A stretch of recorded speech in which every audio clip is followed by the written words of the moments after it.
On en vient à présent à cette belle initiative menée par le CCAS de Toulon dans le cadre de la Journée internationale des personnes âgées. Des câlins de poche ont été distribués dans la rue par des bénévoles. Il s'agit de petits cœurs brodés. C'était aussi un moyen d'engager une discussion avec eux. Le reportage de Tom Ferrara. L'abus de tendresse n'est pas dangereux pour la santé. C'est ce que l'on peut lire à l'intérieur de ce petit sachet, accompagné d'un cœur brodé à la main par les volontaires des résidences autonomie de Toulon.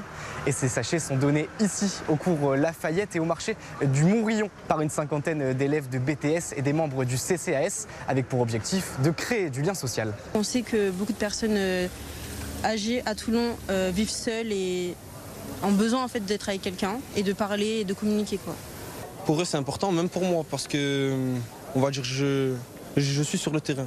Je vois ce que ça peut donner sur le terrain et ce que ça peut me donner comme sentiment et comme émotion. C'est un sourire, voilà, une occasion d'un sourire dans une période qui n'en offre guère, où il y a plus de violence que de sourire.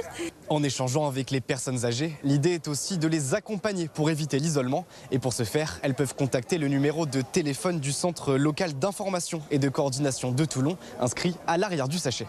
La suite, c'est mettre en place tout un dispositif de veille, de surveillance et ensuite d'accompagnement derrière. Ils savent qu'il y a une équipe qui peut se déplacer, ou des jeunes, ou des ateliers, des relais, donc qui peuvent sur le territoire ensuite aller vers ces personnes et essayer déjà de travailler cette situation d'isolement pour la casser, pour la rompre et pour retirer certains obstacles.